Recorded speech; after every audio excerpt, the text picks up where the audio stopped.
I Don't loved you do even this. before you came. Please, look at me. The cowboy It picked the doesn't have to bride who end was this way. rejected. The sun dipped low over the kingdom of Eldermore, painting the sky in shades of blood red and gold. The air was thick with anticipation as the nobles gathered in the grand hall, the walls draped in velvet and silver threads glinting like stars. Tonight was meant to be a celebration, a wedding that would unite two powerful houses. Yet in the midst of the murmurs and polished smiles, a storm brewed quietly in the corner of the room. Lady Seraphine walked slowly toward the dais, her white gown brushing against the polished floor. She carried herself with the elegance of someone born to be admired, but beneath the porcelain mask of composure, her heart pounded. Every step she took was measured, careful, as if the floor itself could betray her. The whispers had reached her ears even before she entered, some curious, some cruel, but she forced herself to ignore them. At the center of the hall stood Lord Raylan, the prince chosen for her by the king himself. His cloak shimmered like midnight, embroidered with gold threads. He looked every bit the noble heir, yet his gaze held no warmth. Seraphine's pulse quickened as she approached. She had dreamed of this moment, of walking beside a man who could see her for more than her name or title. But the prince's eyes were cold, calculating. "Seraphine," he said, his voice smooth but empty, "the kingdom has high hopes for you." And yet, he paused as if tasting the words before letting them fall. "There are concerns about your family, rumors, curses." The room fell silent. Gasps echoed through the hall, subtle but sharp. Seraphine's throat tightened. Rumors, curses. She had faced whispers all her life, but never like this. Never with a crown of expectation and the weight of a kingdom pressing down. She began, but the prince cut her off. "The kingdom cannot take the risk," he continued, turning his head toward the king, who nodded in solemn agreement. "I cannot marry you." A murmur rose from the guests, a wave of disbelief and shock. Some voices were sympathetic, others cruel. Seraphine felt the color drain from her face. Her dream, her future, had been shattered in a single breath. She wanted to flee, to scream, but she remained rooted to the floor. Pride and humiliation warred within her. And then, as if drawn by fate itself, a shadow moved at the edge of the hall. Far away, beyond the glittering lights and polished marble, a lone figure watched from the courtyard. His name was Cale, known to some as a cowboy of the borderlands, a man of silence and secrets. His dark eyes followed Seraphine as she turned away from the prince, her chest rising and falling with the sting of rejection. Cale had known of her arrival before she had even stepped foot in Eldermore. The wind, the whispers of the land, and the old prophecies had all spoken her name. And now, seeing her humiliated, something within him shifted. He could not remain hidden.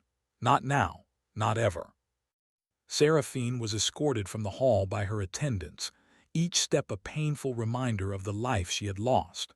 The murmurs of the crowd followed her, trailing like a ghost she could not shake. She wanted to vanish into the shadows, to disappear from the eyes of the world, but even in her humiliation, a spark of defiance remained. She would not bow. She would not break.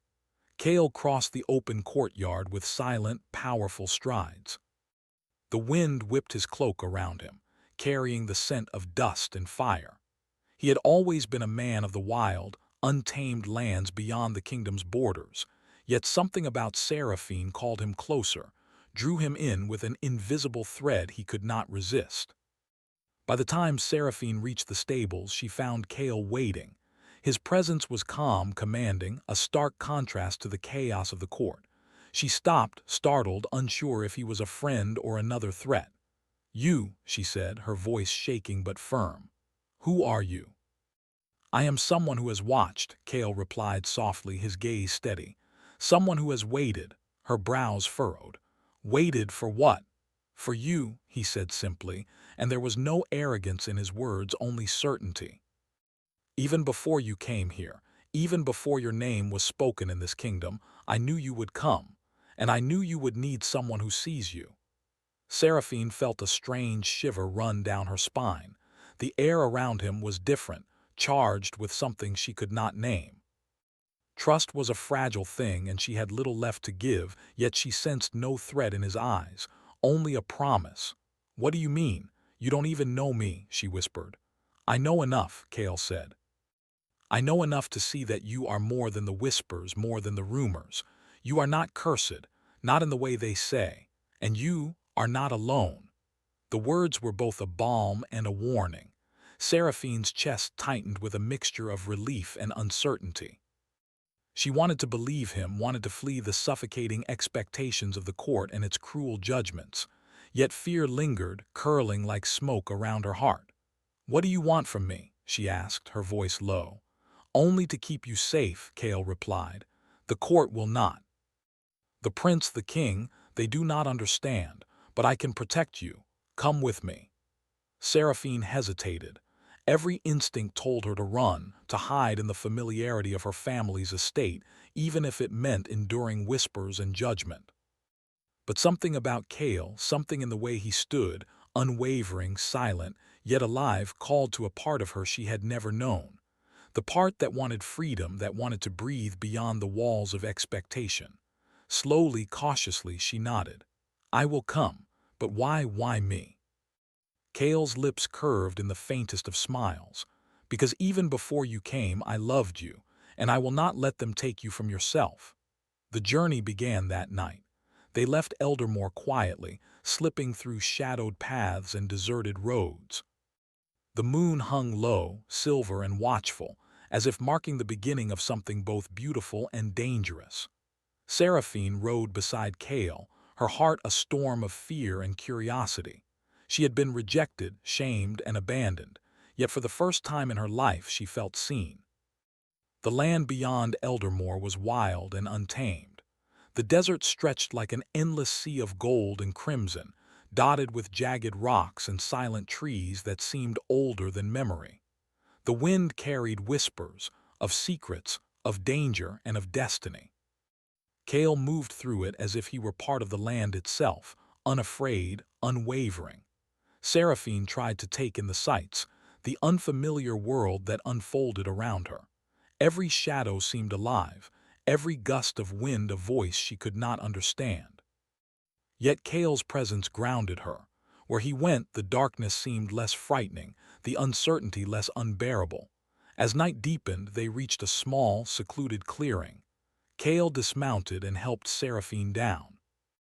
The moonlight touched her face, revealing the soft curve of her jaw, the pale gold of her hair.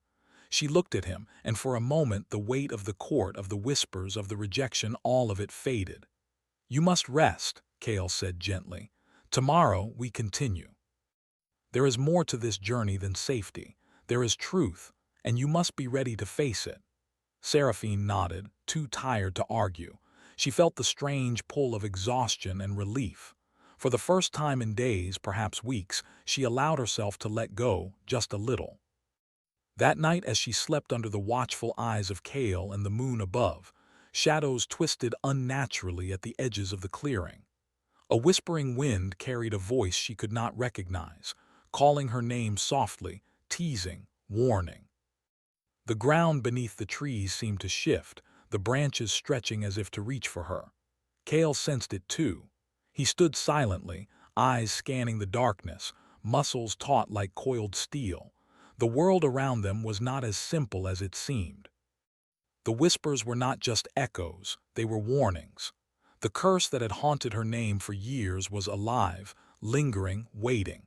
And though Cale had promised protection, even he could not yet see how deep its roots went. Morning would bring clarity.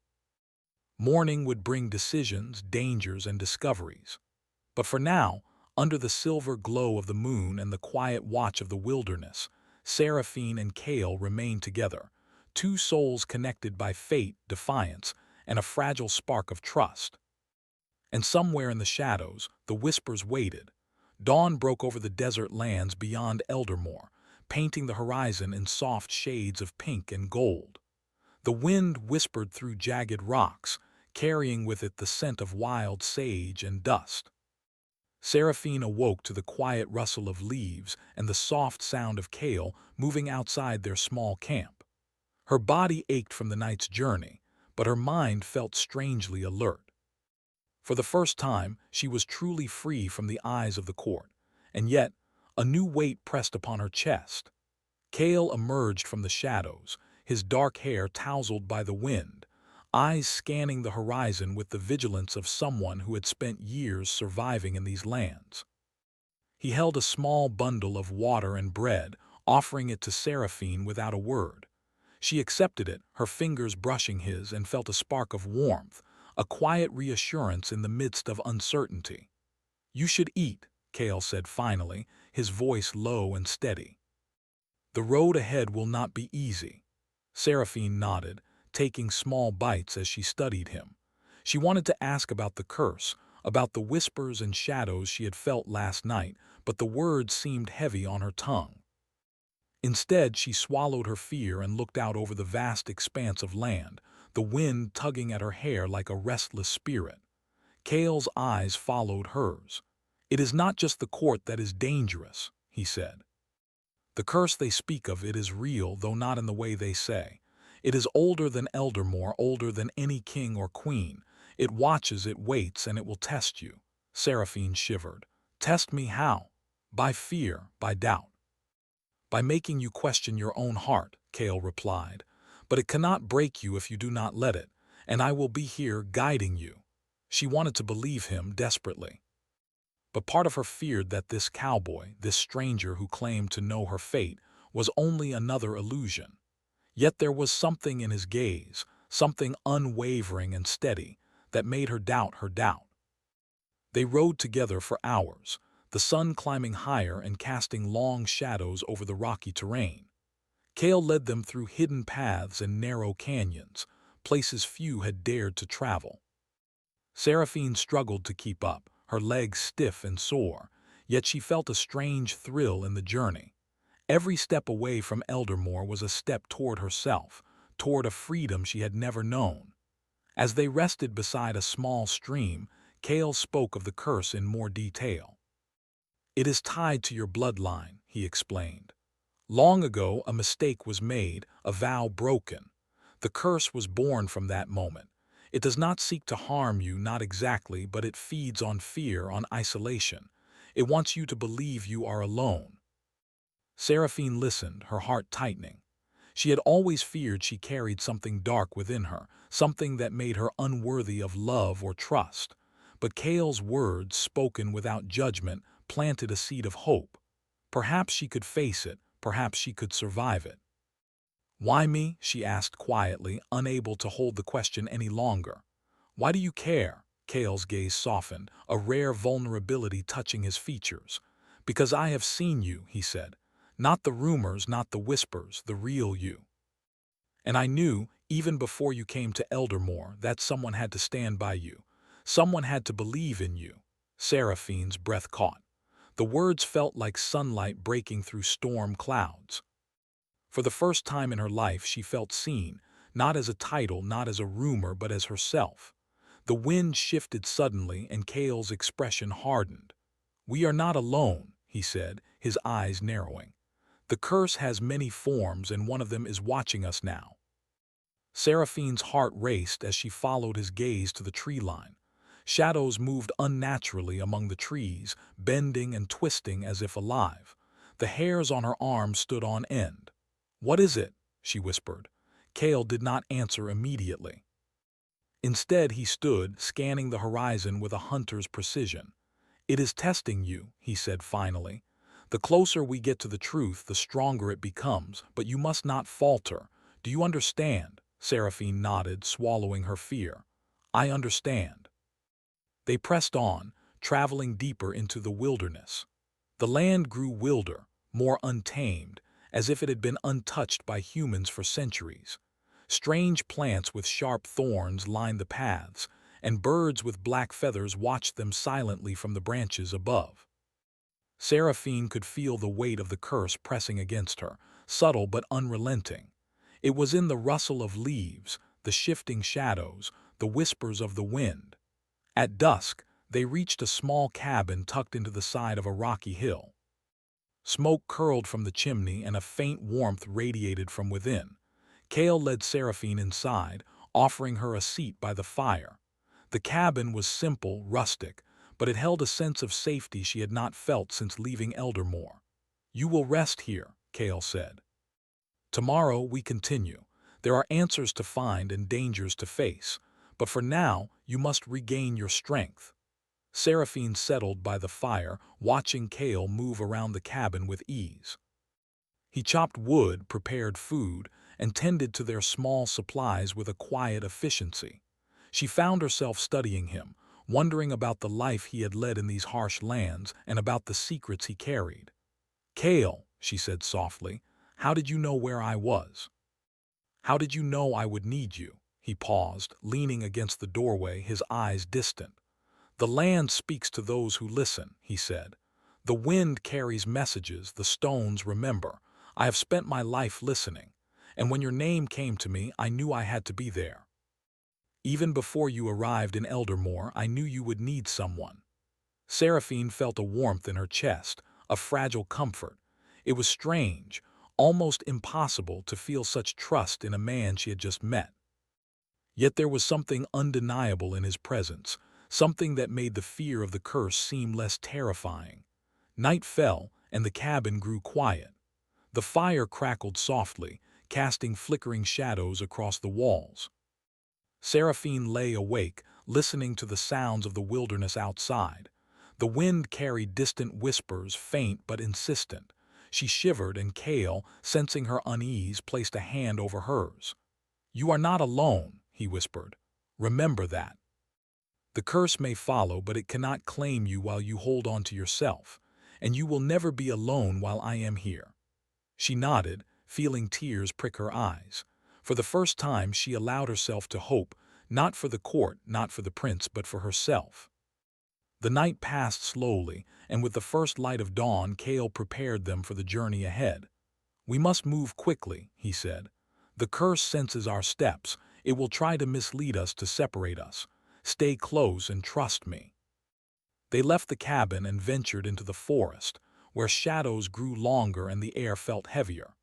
Strange noises echoed around them, rustling leaves, distant cries, and the whispering wind that seemed to carry voices.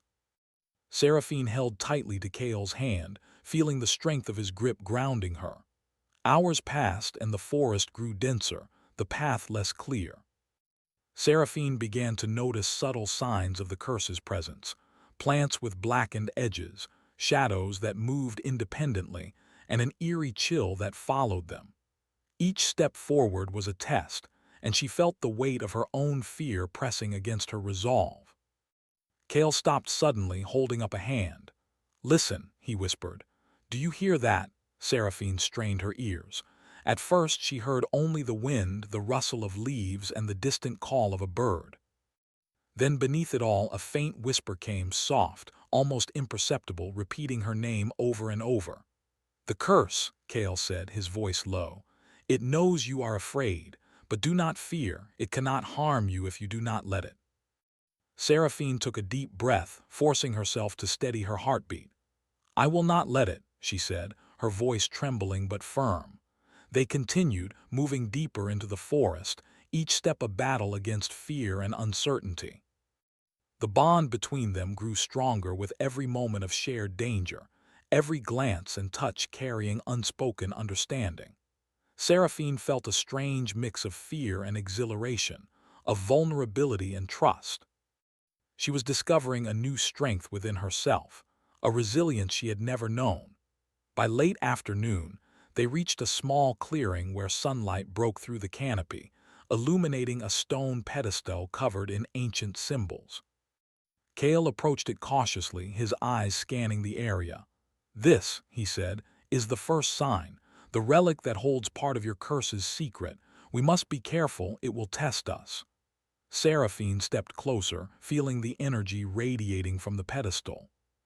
Her pulse quickened and a shiver ran down her spine.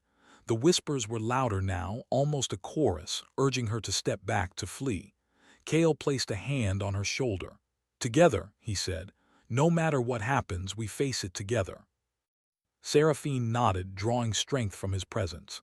She reached out, and as her fingers touched the stone, a surge of energy pulsed through her. The air shimmered, shadows twisting and writhing around them. She gasped, feeling the power of the curse brush against her mind, testing her resolve. Kale's voice was steady in her ear. "Do not fear it. You are stronger than it knows." And in that moment, Seraphine realized he was right. She would not let the curse define her. She would not let fear control her. With Kale by her side, she felt a spark of hope, a glimmer of courage, and the promise of a new beginning. But even as they stood together, the shadows whispered still, carrying a warning. The path ahead would be darker, more dangerous, and the true test of heart and courage had only just begun. The forest stretched endlessly around them, ancient and dense, as if the trees themselves were guardians of secrets long forgotten. Sunlight struggled to pierce the thick canopy, casting patches of gold onto the dark earth. Seraphine rode silently beside Kale, feeling both awe and unease. Every rustle of leaves, every distant crack of a branch, reminded her that the world beyond Eldermoor was alive with mysteries she could barely understand. Kale led the way with confidence, moving as if the forest were an extension of himself. Seraphine marveled at his skill, how he navigated twisted roots, hidden pits, and uneven terrain with an almost supernatural ease. She felt her own fear mingling with admiration. There was a quiet power about him, not the kind that demanded obedience, but the kind that inspired trust. The whispers of the curse followed them, faint at first, like echoes of forgotten voices, but growing stronger as they delved deeper into the woods. Seraphine could hear fragments of words, warnings, even laughter that seemed to come from nowhere. Her heart pounded with each step, but Kale's hand occasionally brushed hers, grounding her in reality. "You hear it, don't you?" he asked softly, not turning to look at her. "I do," she admitted. "It feels alive." "It is," Kale said. "The curse is not just a shadow, it has intelligence, it senses fear. It wants to separate you from me, from yourself, but we will not let it. Remember that." Seraphine drew a deep breath, steadying herself. "I will not let it control me." For hours, they journeyed through the forest, encountering strange and beautiful phenomena. Trees with silver bark shimmered as if dusted with starlight, and flowers with petals like glass glowed faintly in the shadows. At one point, they crossed a small stream where the water ran with a soft, golden light. Seraphine bent down to touch it, and the sensation of warmth and life running through her fingers filled her with wonder. "This place," she whispered. "It's magical." Kale nodded. "It is alive. The land remembers everything, the good and the bad.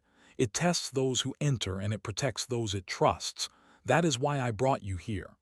Seraphine's gaze softened as she looked at him. The hardships of the past days, the fear, the rejection, the curse, it all felt distant when she was with Kale.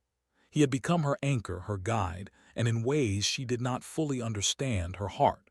But the calm did not last. As dusk approached, the shadows in the forest grew longer and more menacing.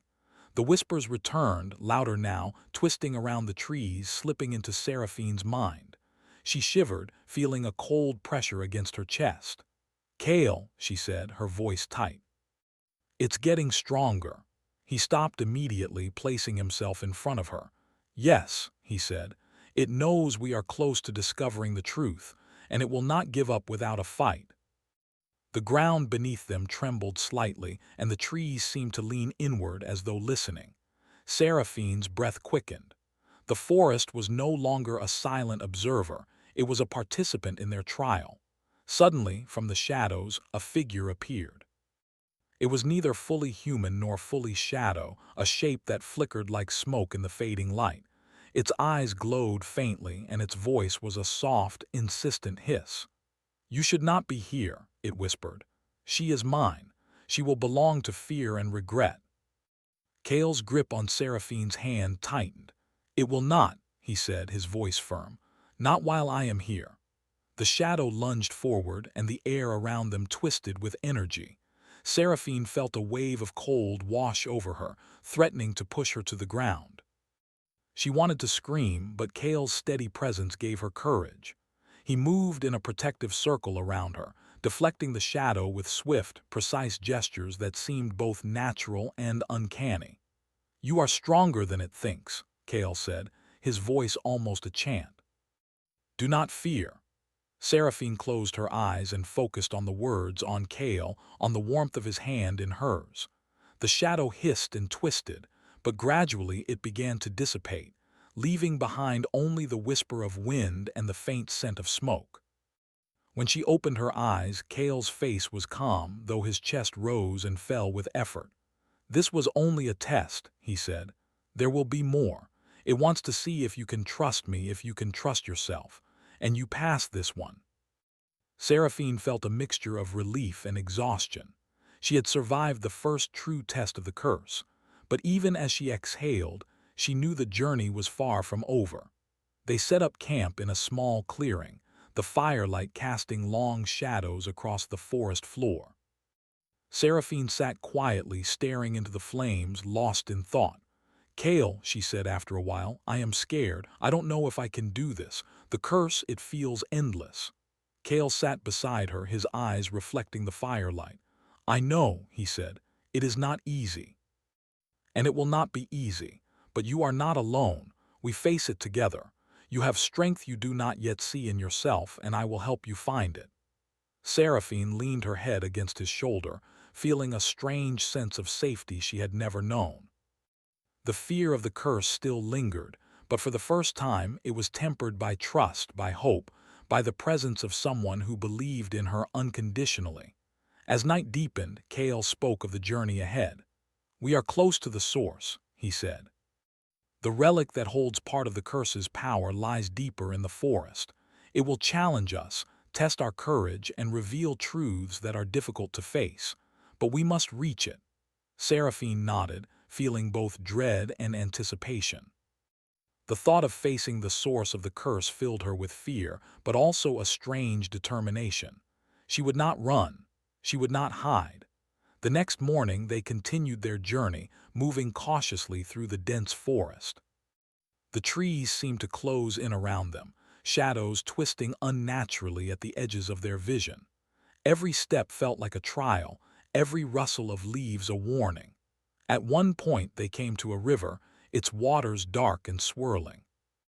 Kale stepped forward, testing the current with a stick. "We must cross here," he said. "The path continues on the other side, but it will not be easy." Seraphine felt a flicker of fear. The water looked deep and the current strong, but she trusted Kale. With his guidance they moved carefully, each step deliberate, until they reached the other side safely. As they continued, the forest grew quieter, almost unnaturally so. Even the wind seemed to hold its breath. Seraphine's senses were on high alert, her heart pounding with both fear and excitement. Finally, they reached a small glade where the sunlight broke through the trees, illuminating a stone pedestal covered in intricate carvings. The air here felt different, charged with energy, as if the very ground hummed beneath their feet. "This is it," Kale said, his voice low and reverent. "The first relic, part of your curse lies here, and it will not be easy to confront." Seraphine approached cautiously, feeling the energy radiating from the stone. The whispers were louder now, swirling around her, urging her to turn back, to flee. Her hands trembled, but Kale's steady presence beside her gave her courage. Together they reached out and touched the pedestal. A surge of energy shot through Seraphine, cold and sharp, yet filled with a strange, almost magnetic pull. Shadows twisted and writhed around them, and for a moment Seraphine felt herself losing control, pulled into a vision of fear and doubt. Kale's voice was strong in her ear. "Do not let it take you. Focus on me. Focus on yourself." She clenched her eyes shut, drawing on every ounce of courage she possessed. Slowly the vision began to fade, the shadows receding as she focused on Kale, on the warmth of his hand, on the certainty of his presence. When she opened her eyes, the glade was quiet once more. The pedestal pulsed faintly with energy, but the whispers had ceased. Seraphine's chest heaved with exertion, but a sense of triumph filled her. She had faced the first true test of the curse, and she had not faltered. Kale smiled at her, pride and relief in his eyes. "You did well," he said. "This is only the beginning, but you have shown that you are stronger than the darkness." Seraphine felt a surge of confidence, a spark of hope she had not known she could feel. The curse was real, and it would continue to test her, but with Kale by her side, she knew she could face whatever lay ahead. As they prepared to leave the glade, the shadows at the edge of the trees shifted once more. A whisper carried through the air, soft and menacing, but Seraphine did not flinch. She had faced fear and survived. The journey was far from over, but for the first time she felt ready. The forest seemed alive with anticipation as Seraphine and Kale moved deeper into the heart of the wild. Shadows stretched longer than the trees, bending and shifting as though the land itself were testing them. The air was thick with the scent of earth and ancient magic. Each step they took brought them closer to the source of the curse, closer to the truth, and closer to a confrontation that would change everything. Seraphine rode beside Kale, her fingers gripping the reins tightly. Her mind was a swirl of fear, doubt, and determination. The curse had tested her at every turn, feeding on her insecurities and whispering lies in the quiet moments. Yet she had survived. She had grown stronger, and for the first time she felt a quiet confidence in herself. Kale glanced at her, reading the mix of fear and resolve in her eyes. "We are close," he said softly. "The relic lies ahead, hidden in the ruins of an old temple, but it will test us like never before. Be ready, Seraphine. You must trust yourself and trust me." She nodded, swallowing the lump in her throat. "I trust you, Kale, and I trust myself. I have to." They pressed on, the forest giving way to rocky hills and jagged cliffs. The wind howled through the canyons, carrying with it whispers that seemed almost human, voices calling her name, tempting her to turn back. The curse was aware of their approach. It was preparing its final test. As they reached the edge of a steep cliff, the ruins of the temple emerged from the mist. Broken columns jutted from the ground like the bones of a forgotten giant, and the stones glowed faintly with an otherworldly light. The air pulsed with energy, heavy with the weight of centuries of magic and sorrow. Kale dismounted and extended his hand to Seraphine. "Stay close," he said. "Every step will be dangerous. The curse will try to separate us, to make us doubt ourselves and each other." Seraphine took his hand, feeling the strength in his grip, and together they entered the ruins. The ground was uneven, strewn with rubble, and shadows twisted unnaturally across the walls. The whispers grew louder, echoing in their minds, testing their courage, their trust, and their hearts. At the center of the ruins stood a pedestal carved from black stone, engraved with symbols that seemed to writhe under the dim light. On top of it rested a crystal orb, glowing faintly with a deep, pulsating energy. Seraphine felt the pull of the curse immediately, a cold pressure pressing against her chest, threatening to overwhelm her. "This is it," Kale whispered. "The source. Touch it and you will face the truth of the curse." Seraphine hesitated, fear gripping her. The whispers were louder now, warning her, tempting her to flee. Doubts clawed at her mind. "You are not strong enough. You cannot face this. You will fail." Kale stepped closer, placing his hand over hers. "Do not listen to it. Do not doubt yourself. You are stronger than you think, and I am here, always." She drew a deep breath, closing her eyes.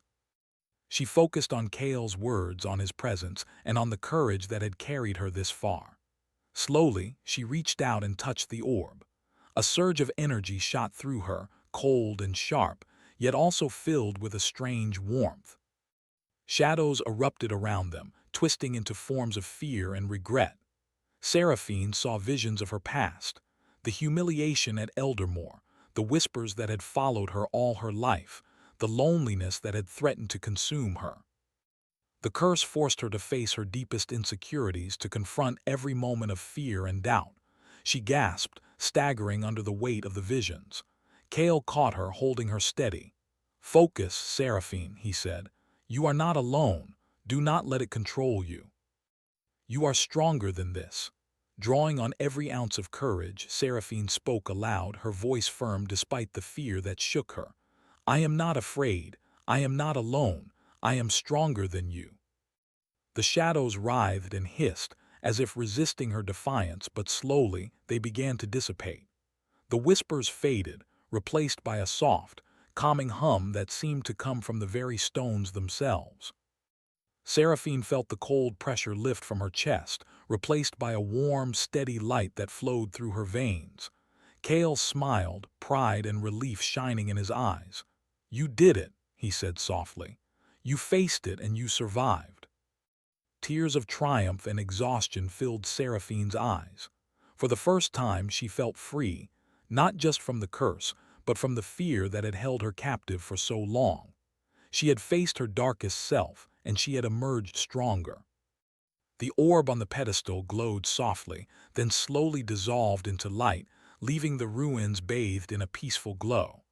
The curse had been confronted, its hold weakened, though not entirely gone. Its presence remained, subtle but no longer threatening. Cale stepped closer, taking her hand in his. The curse may linger, he said, but it no longer controls you. You have proven your strength, your courage, and your heart, and together we can face whatever comes next. Seraphine smiled, feeling a warmth she had never known. She had found her strength, her courage, and her place in the world. And she had found someone who believed in her, who had never doubted her worth, even when the world had turned against her. As they left the ruins, the forest seemed to shift around them, the shadows less menacing, the whispers soft and distant. The journey had changed them both, forging a bond of trust, courage, and unspoken love. They rode in silence for a time, the wind carrying the scent of wildflowers and the promise of a new beginning.